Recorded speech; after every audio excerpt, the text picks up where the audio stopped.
Hello everyone, this is Fantasy-esque and welcome back to Lakeburg Legacies.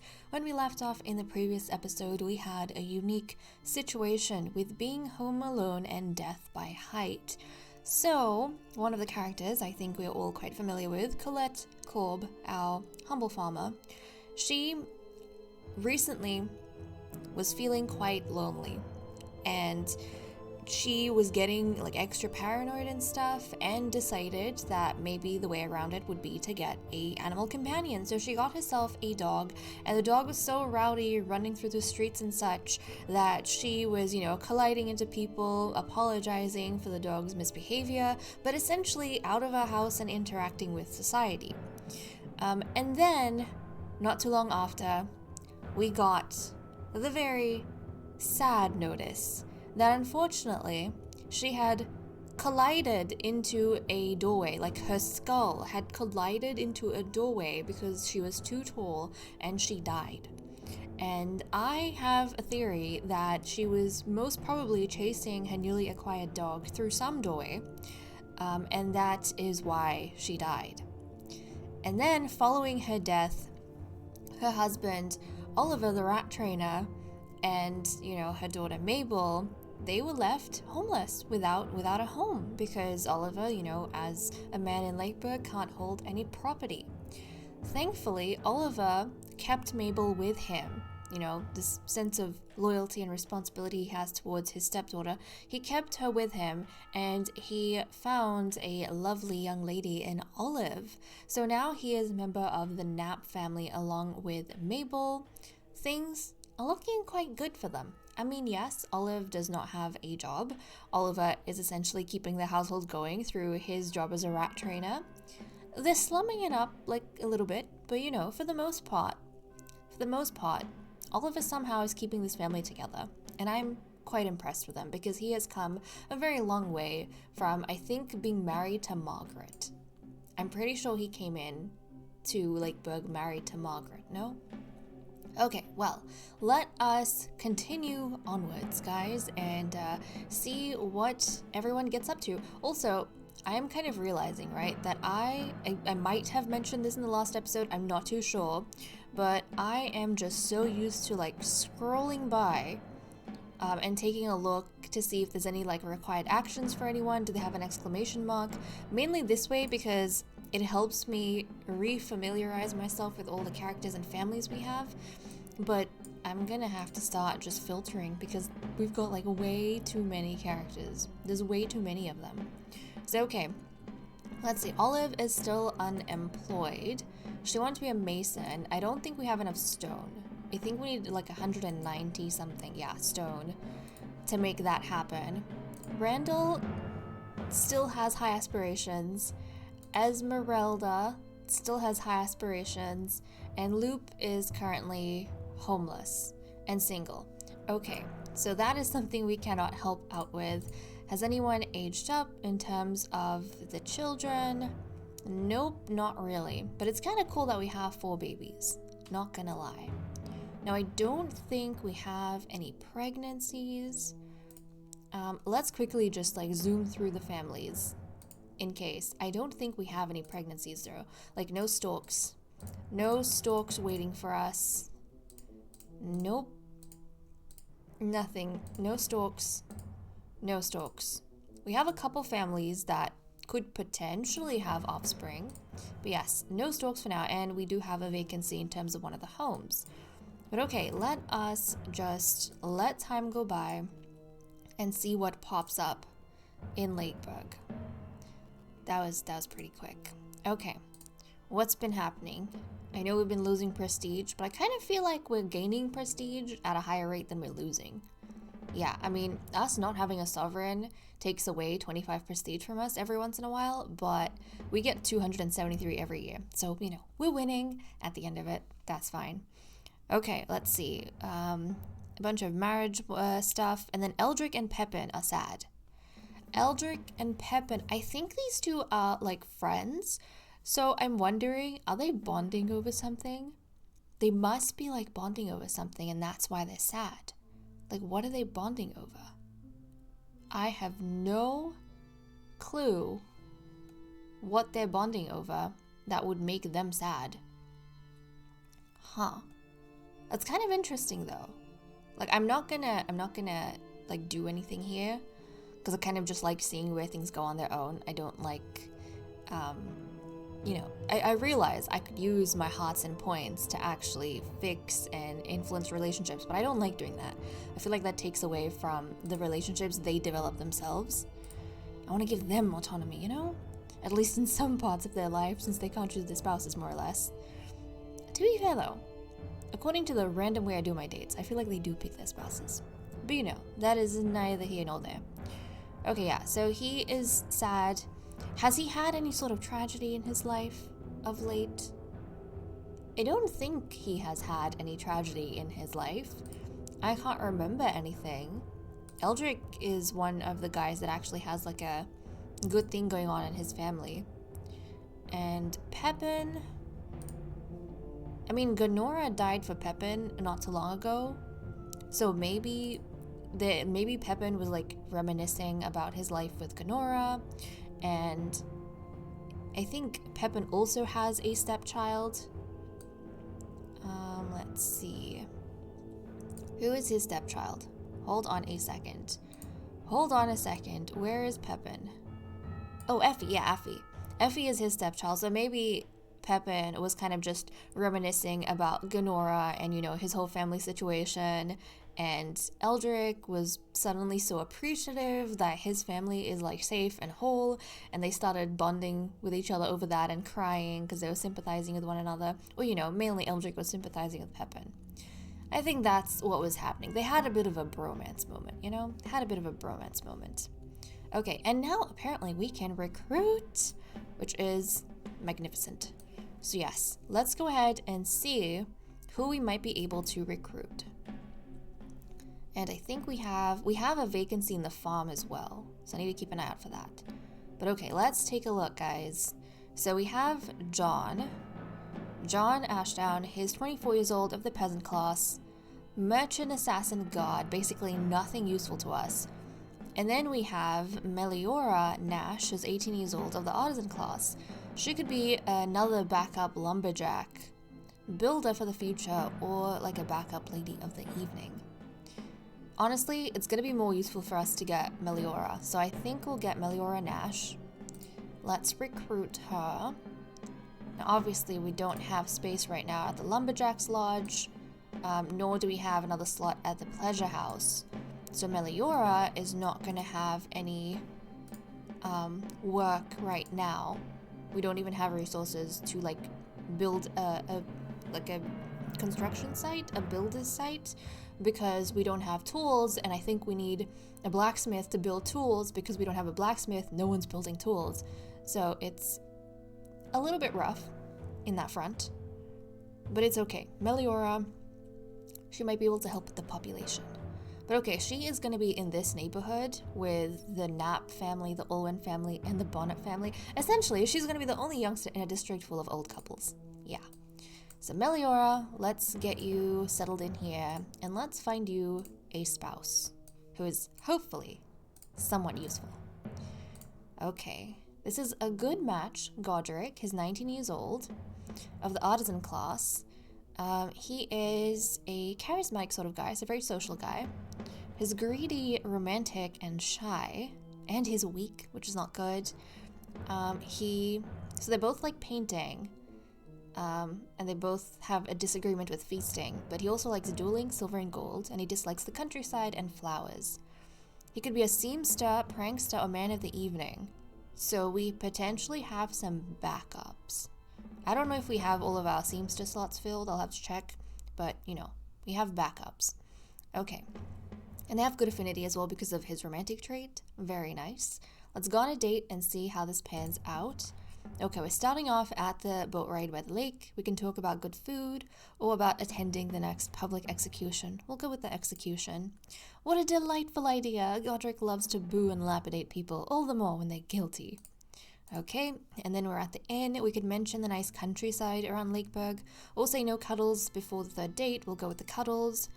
What do you know? Godric isn't very tactile either. It's possible to be happy without rubbing one's sweat and germs onto someone else's skin, you know. And then finally, we're at the hill by moonlight.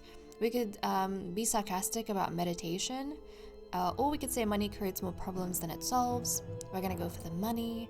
Godric still thinks life is easier when you've got silver and gold and diamonds. Rubies are a plus. That is okay because they're a match, and I'm pretty sure they're gonna be an infatuated couple. Yeah. Okay, so these two with good affinity are going to get married and settled in. We don't have a slot. Oh. Why are you tempting me? I was gonna say, we don't have a slot, we don't, at the sewing workshop, but we have enough resources.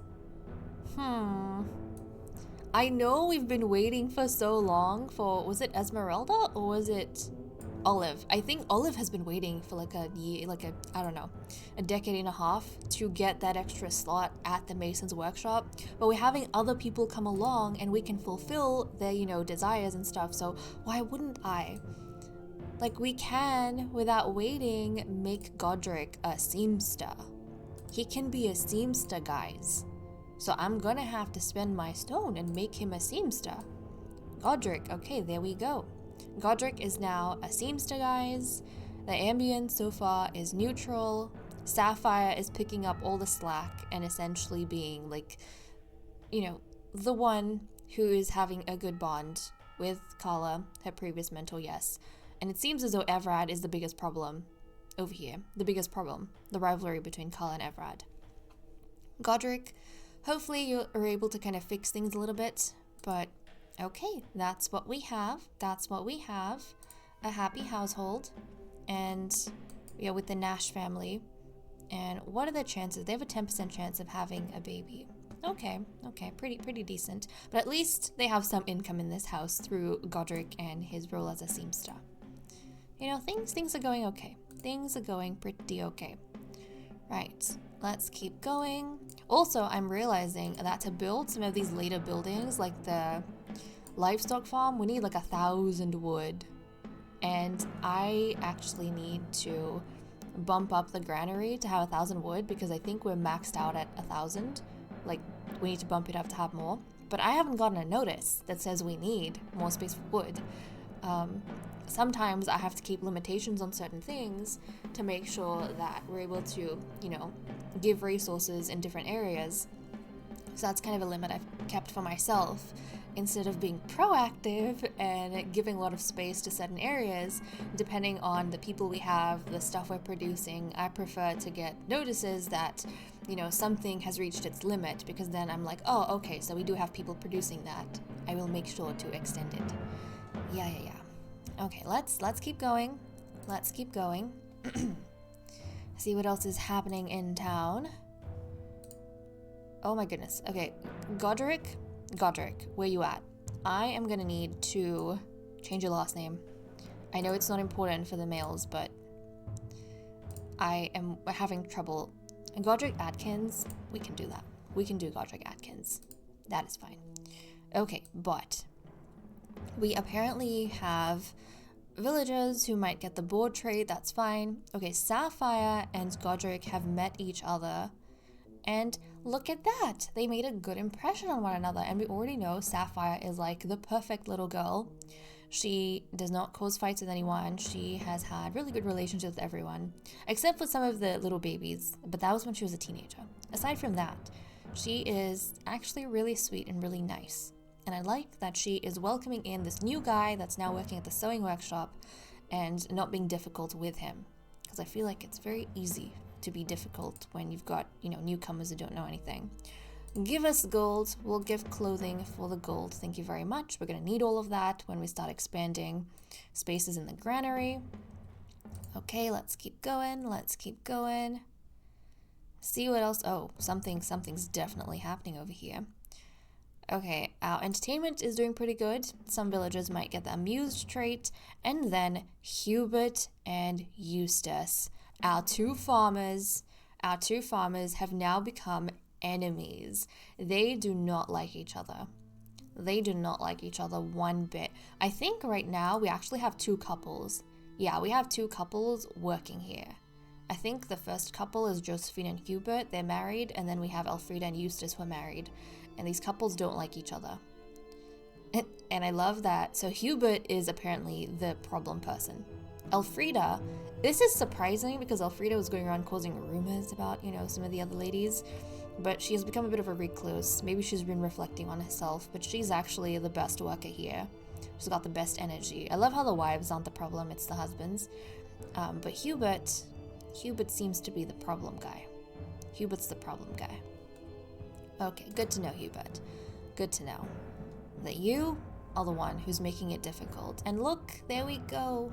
We have our notice that our storage limit for wood has been, capped. So we're going to expand that. Now we have space for 2,000 wood, which is amazing. Excellent. That's going to help us. We totally have the resources, or we have the ability to be able to produce enough wood for some of the buildings, but I think we're getting held back by things like stone and wheat, or in this case, tools. In this case as well, tools. So in terms of wheat and, in terms of stone and wood, we are able to produce enough to be able to make all these buildings. But blacksmith, we are lacking a blacksmith, and for some reason, I think it's our farm. It's maybe not doing so well. Where is our wheat? We have 6 wheat. What's eating our wheat? I think, honestly, it's the bakery. I think look at the bread we have. We have 241, and look at the wheat we have. It's the bakery. They're eating all of our wheat, guys. The bakery's eating our wheat. Oh. Eustace has died of hunger. In these times of dire famine. Are you sure we're going through a famine? Eustace Marlowe couldn't find enough food to survive. Deficiencies, weight loss, and a general weakness finally got the better of this unfortunate villager who couldn't receive adequate help in time. So Eustace has passed away at 41 years old, guys, and he was just fighting with, was it Hubert, I think? Oh, Eustace. So Eustace has passed on, guys. Yeah. Oh, wait, we had... Stuff has been happening. So Hubert and Eustace were fighting. And then, apparently, a thieves' guild just appeared. Not to mention that, the Bonnet family just had a little baby. And then Eustace died. Okay, hold on a second. Give me a second. Where are the babies at? So, it was the Bonnet family, had a little baby. Actually, screw that. Where's the Bonnet family? Okay, here we go. Eloise and Chris had a little baby. Okay, so it seems as though she has her mother's hair, her father's skin tone, and I think... Whose eyes? I think she has her mother's eyes. Yeah, she has her mother's eyes. Okay, I'm gonna change her name. Let's see. Althea? This can be Althea. Althea Bonnet. So Althea is mean, apparently. She's a crafty child, but she's also nimble. And look at this. She's got, both sets of grandparents. Her entire family tree is alive.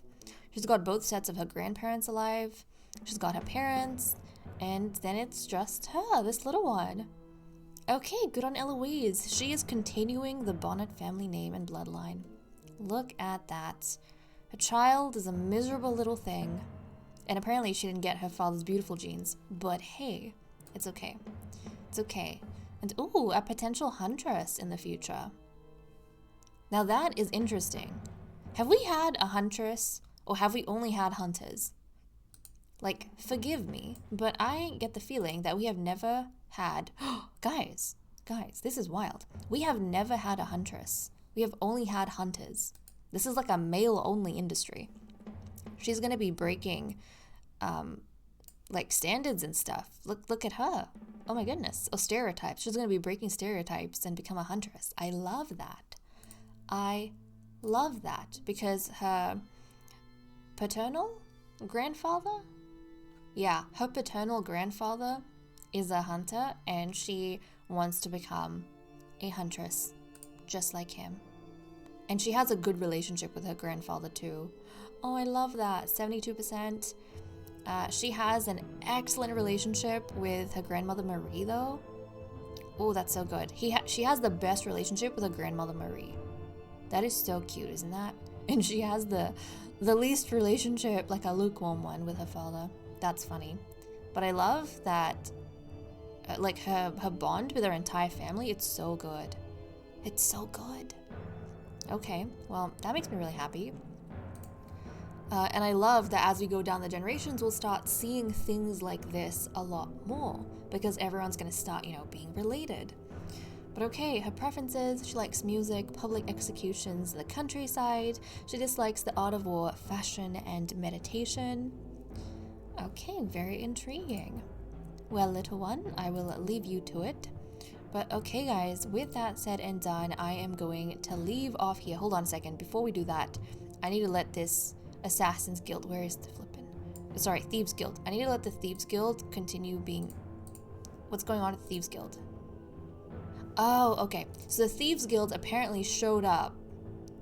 Oh, wait, hold on.